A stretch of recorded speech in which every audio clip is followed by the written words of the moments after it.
Chapter 6. Budgeting that actually works. For many Filipinos, the word budget carries a negative feeling. It sounds restrictive, stressful, or something only kuripot people do. Budgeting is often associated with deprivation, with saying no, missing out, or constantly feeling limited. Because of this, many people avoid it altogether, believing that budgeting removes joy from life. But the truth is exactly the opposite. Budgeting is not about restriction, it is about direction. Budgeting is the simple act of telling your money where to go before it disappears, so you no longer have to wonder where it went.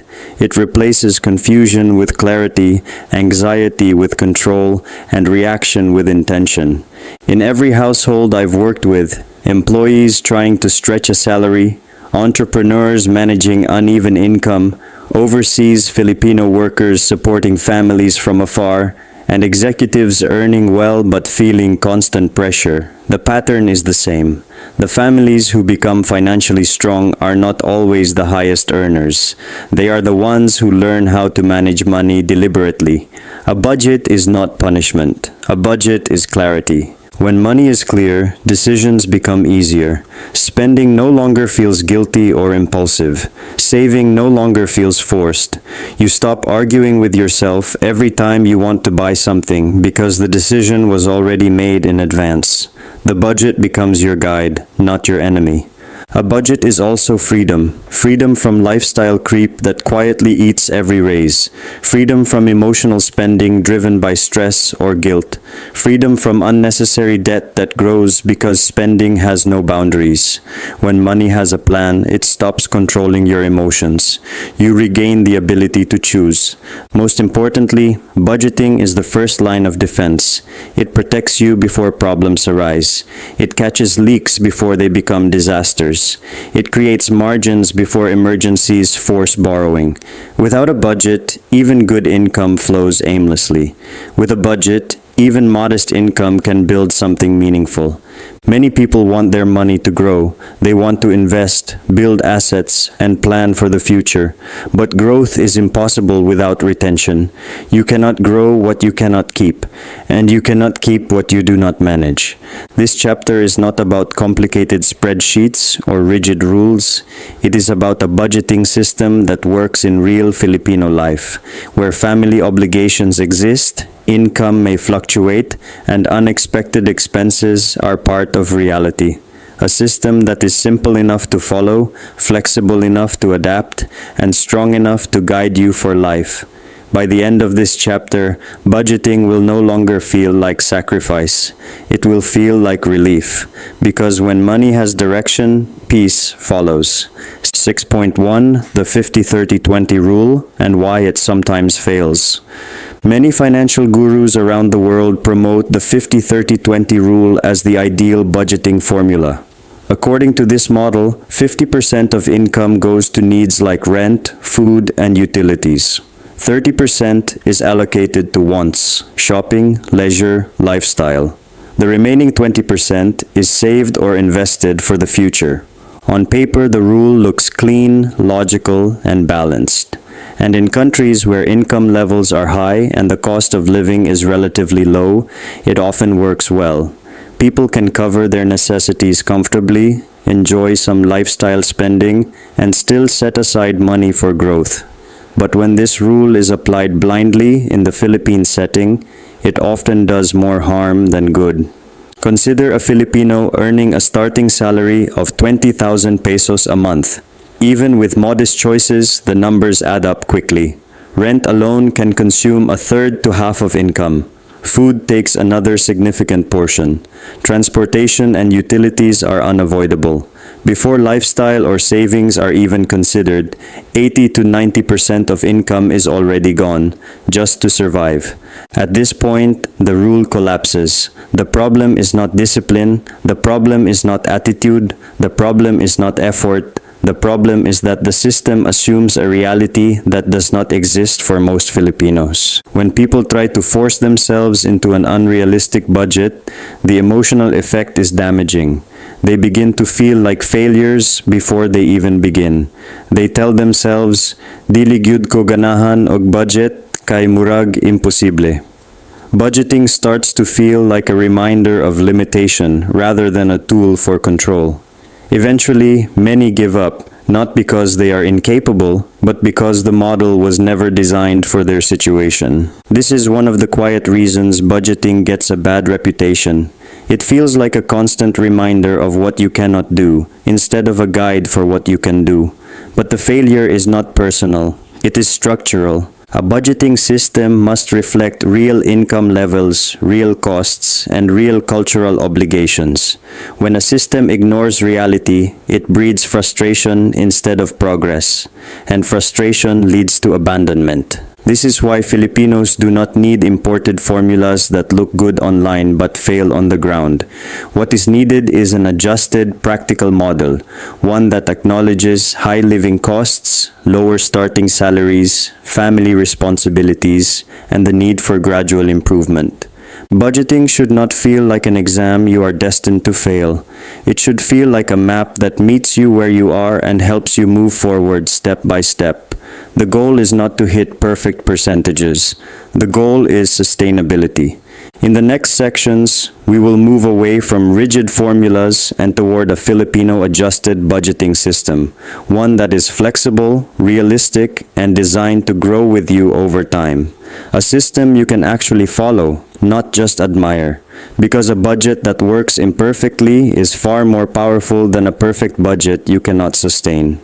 6.2 The Filipino Envelope System, Modern Version.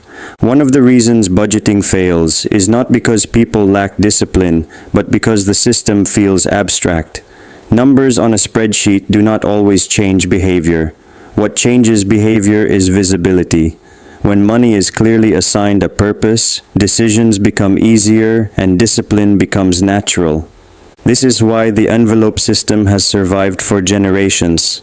At its core, the envelope system works because it forces clarity. You decide in advance how much money goes to each part of your life, and once that amount is used up, spending stops. There is no guessing, no negotiating with yourself. The limit is visible. Today, we simply modernize it. Envelopes no longer need to be literal paper envelopes, though they can be. They can be separate bank accounts, digital wallets, budgeting apps, or simple tracking sheets. What matters is the principle. Money is divided intentionally, and each category has boundaries. In the Filipino context, an 8-envelope system works best because it reflects real life, real obligations, and real priorities. The first envelope covers fixed needs. This is the foundation of your life. It includes rent or housing amortization, groceries, water, electricity, internet, transportation, school needs, and medical essentials. This envelope receives the largest share of income because survival comes first. There is no guilt here. This is the cost of living. The key is to keep these expenses realistic and controlled, not inflated by lifestyle upgrades disguised as needs. The second envelope is for variable needs. These are expenses that are not strictly necessary but are part of daily life. Eating out occasionally, small shopping, snacks, and miscellaneous items. This envelope introduces discipline gently. When the money runs out, spending stops. Not because you are punished, but because the limit was already agreed upon. This simple rule prevents countless impulse purchases. The third envelope is your emergency fund. This is your shield against chaos. Emergencies are not rare. They are guaranteed. The goal is to build this fund gradually. First 1 month of expenses, then 3, then 6. Even small amounts matter. Setting aside 300 pesos or 500 pesos per payday is not about speed, it is about habit. This envelope is what keeps a single crisis from pushing you back into debt. The fourth envelope is for investments. This is where wealth begins. This envelope represents your future freedom. It can include stocks, mutual funds, Pag-ibig MP2, bonds, real estate funds, or business capital. The amount may be small at first, and that is okay. What matters is consistency. This envelope is not touched for emergencies or lifestyle. It exists to fight inflation and build long-term security. The fifth envelope is dedicated to debt repayment. For those with existing debt, this envelope is critical. The rule here is simple. Always pay above the minimum. Minimum payments keep you trapped. Extra payments shorten the timeline and reduce interest dramatically. This envelope works hand in hand with the debt freedom roadmap discussed earlier. The sixth envelope is uniquely Filipino, family obligations. This is where many budgets fail if this category is ignored. Support for parents, remittances, help for siblings, and gifts for relatives are real responsibilities. By allocating a specific amount for them, you prevent emotional overspending. You help generously, but within limits that protect your own stability. This envelope allows you to honor family without sacrificing your future. The seventh envelope is for personal growth. This includes courses, books, training, and skill development. Many Filipinos stop investing in themselves once they start working, yet this envelope is what raises income potential over time. Spending here is not a luxury. It is a strategy. Growth in skills often leads to growth in income. The eighth envelope is for enjoyment, lifestyle, and rewards, and this envelope is non-negotiable. A budget that removes all joy is unsustainable. Deprivation leads to backlash. When people deny themselves completely, they eventually overspend emotionally. By planning enjoyment in advance, even a modest amount, you spend guilt-free. It is part of the system, not a violation of it. This is why the envelope system works. It is visual, it is flexible, it respects Filipino realities, and it balances discipline with humanity. You are not guessing where your money should go. You already decided. And once money has a purpose, it stops drifting and starts building the life you want, one envelope at a time. 6.3 How to Build a Zero-Based Budget, ZBB. A zero-based budget sounds technical, but its idea is actually very simple and very powerful. A zero-based budget means that every peso you earn is given a job before the month begins. Nothing is left to chance. Nothing is left to impulse. Nothing is left to unsa may mahabilin. At the end of planning, your income minus your allocations equals zero. Not because you spent everything, but because every peso already knows where it belongs. This is the opposite of the Filipino habit of bahala na budgeting. Instead of waiting to see what is left, you decide in advance what matters most. The process begins with listing your total monthly income. This includes everything that realistically comes in: salary, commissions, sideline income, allowances, or business earnings. The goal here is honesty, not optimism. You work with what is real, not what you hope to earn. Once income is clear, the real power of zero-based budgeting begins. Every peso is assigned deliberately to an envelope. Fixed needs are funded first. Variable needs are capped intentionally. Emergency savings, investments, debt repayment, family obligations, personal growth, and enjoyment are all given specific amounts based on your current priorities. This is where zero-based budgeting becomes personal. If you are buried in debt, you intentionally strengthen your debt repayment envelope. If you have no emergency fund, you increase that allocation, even if it means less lifestyle spending for now. If you want to invest early, you commit money to your investment envelope before spending begins. The budget reflects your values, not someone else's formula. Once the allocations are set, discipline follows naturally. You spend only within your envelopes. When an envelope runs out, spending stops in that category. You do not borrow from tomorrow. You do not justify overspending. Instead, you adjust. You wait. You choose differently.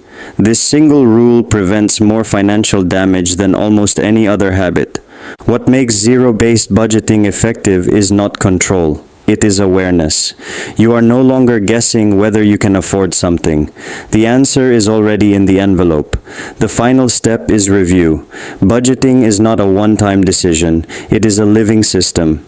Each week you take a few minutes to check what worked, what didn't, where money leaked, and what needs adjustment. Some months will be messy, others will feel smooth. Both are normal. Perfection is not the goal. Progress is.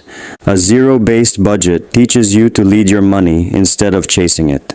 It replaces anxiety with intention and reaction with choice. Over time, this habit reshapes how you think, not just about spending, but about priorities, discipline, and long-term goals. When every peso has a purpose, money stops being chaotic. It becomes aligned. Top of form, bottom of form. 6.4 Real case studies of Filipinos who broke bad spending habits. Case study 1. The overwhelmed employee. To understand how budgeting truly works, it helps to see it in real life. Not theory, not ideals, but ordinary Filipinos making ordinary incomes and quietly transforming their situation.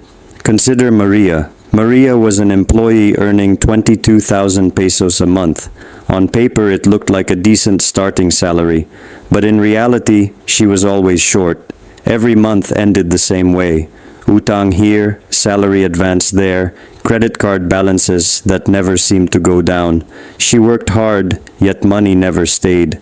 Maria believed her problem was income. She thought, kung muda ko lang akong sweldo, okay ra unta. But when she finally sat down and applied the 8-envelope system, a different truth emerged. For the first time, Maria saw where her money was actually going.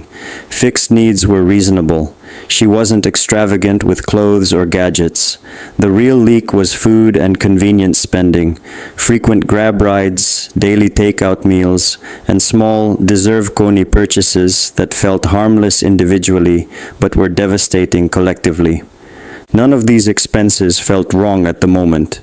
Each one made life easier. But together, they were quietly consuming her future. By assigning strict limits to her variable needs envelope and committing to it, no guilt, no excuses, Maria immediately freed up 3,500 pesos a month. She didn't earn more. She didn't sacrifice her dignity. She simply gained clarity. That single adjustment changed everything. She redirected the freed-up money to her debt repayment envelope, paying more than the minimum every month.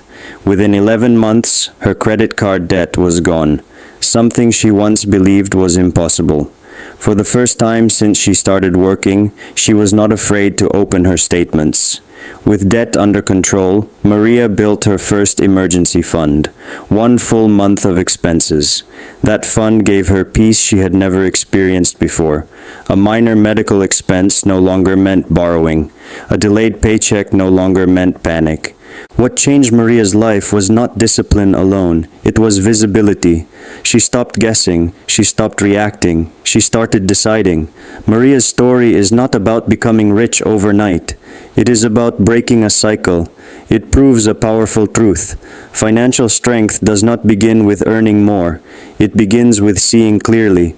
And once clarity enters the picture, even modest income can create stability, confidence, and forward momentum. This is what budgeting that actually works looks like, not perfection, but progress made possible through intention. Case study 2. The OFW with zero savings. Jun worked abroad for 10 long years. Like many overseas Filipino workers, he left not for adventure, but for responsibility. Every month, he sent money home faithfully. Tuition, groceries, medical needs, family emergencies, he covered them all. He lived simply abroad, telling himself that the sacrifice was worth it because he was providing. But when Jun finally came home, reality hit hard.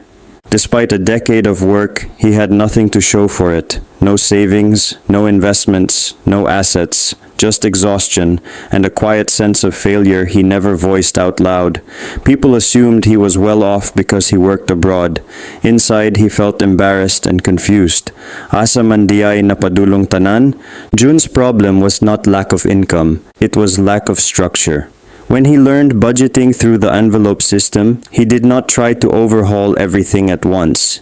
Instead, he focused on 2 critical envelopes that were missing from his life: The first was the investment envelope. For the first time, Jun paid his future first. Before sending money home or spending on anything else, a fixed amount was set aside for long-term growth. This money was untouchable. It was not for emergencies. It was not for relatives. It was not for convenience. It was for his future self. The second was controlled remittances. This was the hardest change. Jun had to build boundaries, not out of selfishness, but out of survival. He did not cut off support. He structured it. He communicated clearly how much he could send regularly, and he stopped responding emotionally to every request. Guilt was replaced with intention. Love was expressed with limits. At first, it was uncomfortable, but something surprising happened. The pressure eased, expectations adjusted, and for the first time, Jun felt like he was in control, not just a provider, but a planner. 18 months later, the change was undeniable. Jun had accumulated 450,000 pesos in savings, something he once believed was impossible. He started investing through Pag-ibig MP2, allowing his money to grow instead of sit idle. With confidence slowly returning, he began constructing a small rental unit in Bohol, his first real asset, built not from luck, but from structure. What budgeting gave Jun was not just money, it gave him dignity. He stopped feeling like a walking ATM. He stopped apologizing for having limits. He stopped measuring his worth by how much he gave away.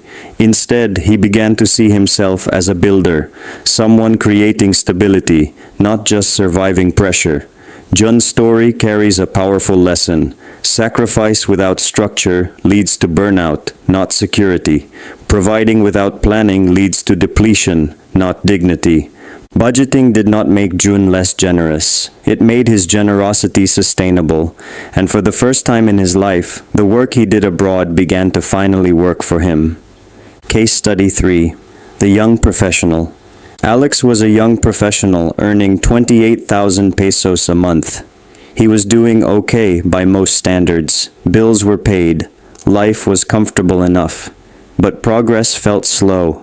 Every raise or bonus seemed to disappear just as quickly as it arrived. Alex loved gadgets. Every new release felt like a reward for working hard. Upgrades were frequent. Payments were manageable.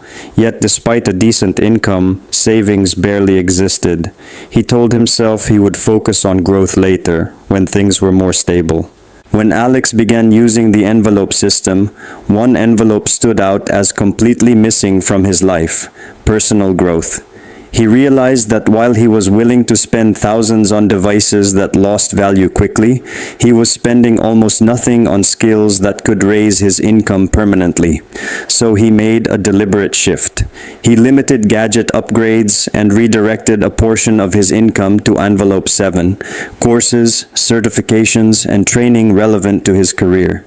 The change was not dramatic at first. The course required time, focus, and discipline. But within months, something shifted. Alex became more confident in his work. His skills became more visible. His value to the company increased. When an opportunity for promotion opened, Alex was ready. His income jumped from 28,000 pesos to 42,000 pesos a month. More importantly, the increase was sustainable. It did not come from working longer hours or adding more side hustles. It came from raising his earning capacity. For Alex, budgeting did not feel like restriction. It felt like redirection. He did not deprive himself of enjoyment. He simply chose progress over impulse. By assigning money intentionally, he turned short-term spending into long-term growth. Alex's story highlights a powerful truth. Sometimes budgeting doesn't limit your life, it elevates it. When money is aligned with growth, opportunities appear. And when you invest in yourself deliberately, income has a way of following. Budgeting did not make Alex smaller, it helped him become more. Closing reflection of Chapter 6. A budget is not a prison, it is a compass.